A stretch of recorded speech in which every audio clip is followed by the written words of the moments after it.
from an investor's perspective, probably importantly, investors who are following my investment advice, it was pretty frustrating in that a lot of things happened that I have been talking about, warning about, predicting for many, many years. Yet we didn't really see the effect that we have anticipated on the various investments that we're holding. I mean, given what happened in 2021, I would have expected, and certainly a lot of people listening to this podcast would have expected, a down year for the dollar and an up year for gold. Instead, it was the reverse. The dollar actually gained ground on 2021. Now, of course, the dollar didn't gain purchasing power. The dollar lost a lot of purchasing power. That's obvious.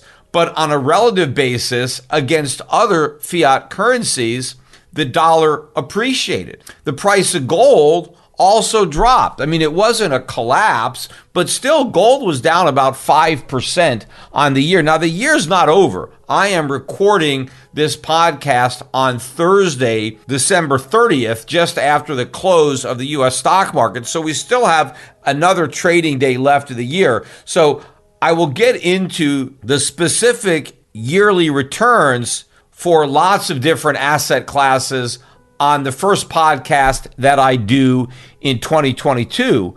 But considering we're so close to the end of the year, down about 5% is probably where gold's going to end up, barring some big move that we may have tomorrow.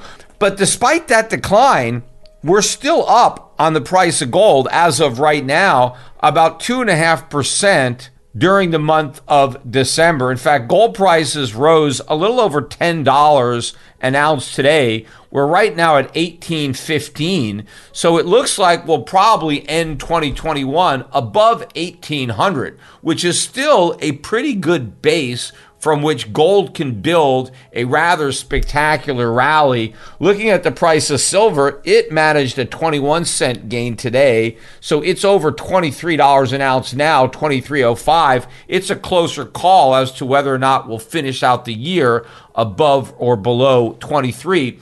But at least we're ending the year on a bit of a strong note, even if we had a sour note for the balance of the year, especially given what happened with inflation. Because the real story of 2021 is inflation. I mean, everybody is talking about inflation. You hear it constantly on the news. Business news is talking about it, but all the news stations are talking about it. It's not just a financial story that you might hear about on CNBC or Fox Business, but it's everywhere. It's on ABC, CBS, NBC, Fox News. A lot of the stories are about inflation. And of course, a lot of the criticism that is being leveled at Biden has to do with inflation. In fact, one of the reasons that Biden is so unpopular and why his Fable rating has collapsed more than any modern president in history is specifically because of inflation. Yet if you turn the clock back to 2020, nobody was worried about inflation. I mean, nobody other than me and maybe a few other people, lone voices crying in the wilderness, but the vast majority of people, including the central bankers, were actually worried that we didn't have enough inflation. They were worried about a lack of inflation, and they were doing everything they could to create more inflation, especially in the aftermath of COVID. Because when COVID-19 first emerged on the scene in early 2020, everybody was talking about how this was deflationary, how the Fed and other central banks had to intervene because of all the demand that was being destroyed based on the fact that people were staying at home and not traveling and not spending and just conducting their lives. And so we were going to have this big recession because of a collapse in demand, and governments and central banks needed to do something to prevent this huge recession and to try to prevent consumers from hunkering down and not spending, because after all, we need consumers to spend because that's what supposedly drives the economy. And so everybody was concerned that we wouldn't have enough spending. And so the central banks stepped on the gas and just flooded the world with money so that people would keep spending. Yet for some reason, people still were worried about deflation or about the fact that we didn't have enough inflation. I was one of the only people that pointed out that that was ridiculous, that inflation was exactly what we needed to worry about, because the rest of the economists or the market pundits, they were simply focusing on the demand side of the supply and demand equation.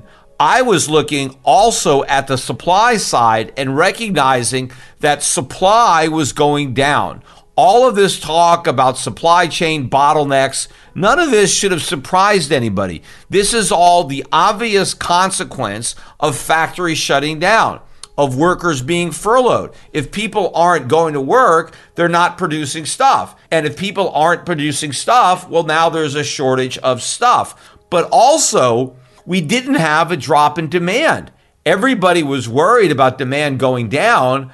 I knew demand was going up because the governments, particularly the Federal Reserve, was flooding the economy with dollars, stuffing those dollars in the pockets of Americans, and they were running out and spending. Now, demand changed. Yes, demand for certain services went down because people weren't traveling as much. They weren't going out to the movies. They weren't going out to restaurants. They weren't going out to bars. So spending in certain areas went down. But thanks to the Federal Reserve and the U.S. government, spending in other areas went way up. So in aggregate, consumers were spending a lot more during the pandemic than they spent before the pandemic. So what happened was we had an increase in demand. At the same time, we had a decrease in supply. Now, you don't have to be a PhD in economics to understand what that's going to do to prices. In fact, probably having a PhD in economics makes it more complicated to see what's going to happen. All you need is a brain and some common sense to realize that if demand goes up and supply goes down, price is going to go way up. And that is exactly what happened in 2021. And again, what nobody seems to understand is that we wanted demand to go down during the lockdowns. When people are working less and producing less, it's important that they consume less. Now, if that means we have a recession, we have a recession. What the government did made the situation worse, because instead of people reducing their consumption along with their production, they wanted to consume more. They were spending more because of the asinine monetary and fiscal stimulus that took place during the pandemic. And again, first the Federal Reserve said there isn't any inflation to worry about. And then when it reared its head, it said, well, don't worry, it's transitory. It wasn't until recently that the Fed acknowledged that it's not transitory, but the Fed is still confident that the problem is going to go away if they simply increase the pace of their planned taper of the asset purchase program. And if they start their tiny rate hike campaign a couple of months sooner in 2022, that's going to completely eradicate the inflation problem that they didn't even think existed as late as a couple of months ago. Before we continue, help us clicking that YouTube like button and subscribe now to our channel. This shows the algorithm that you valued this information, and it helps us spread that message. Sharing is caring. And now, let's continue. Do you want to know one thing about crypto? I made over 3,000% in profit in a few weeks. Fact is, the traditional financial system, the traditional money system makes you poor, not rich. If you want to earn $500,000, $1 million, you have to wait until you're 50, 60, 70 in the traditional financial system, and you probably will still be broke. And you will be old. This is not a sexy combination, as you can imagine. But the question is, how can you start in crypto and make these profits? Where to invest? Where to start? My name is Gunnar and I'm from Germany, as you can hear, and things are a little bit different in Germany. More about that later on. Fact is, there are lots of different cryptocurrencies. It's a gigantic universe where beginners and professionals get easily lost. But there is light at the end of the tunnel. There are 7 key steps you need to follow to become successful in this market. You have to know them, and if you fail one of them, it's literally impossible to succeed in this market. Just an example, one of the key points is your exchange, and one of the biggest are, for example, Binance and Coinbase. These are trusted and well-established exchanges, but, and this is a big but, you won't find the super profitable coins on those exchanges. The unknown super profitable coins that get gigantic profits are not traded on those kind of exchanges. They are traded on much smaller insider platforms that are barely known. And I can tell you what those super secret exchanges are and why they are so profitable. And another super important thing are the right information sources. The point is, the internet is gigantic. There are hundreds and hundreds of YouTube channels, blogs, pages, and much more. And there are also market makers and influencers. For example, Elon Musk, he is not a crypto guy, but the moment he recommended Dogecoin, it went through the roof, to the moon, so to say. But why did he recommend it? Where did he hear it from? He didn't hear it from newspapers. And believe me, he is listening to someone. But you have to know who, and you have to react before he is reacting.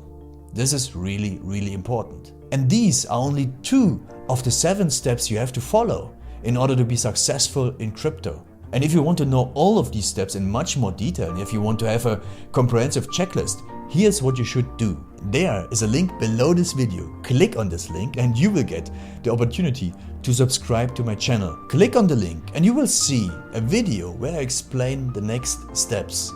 So see you soon. Click on the link now. I'll see you there.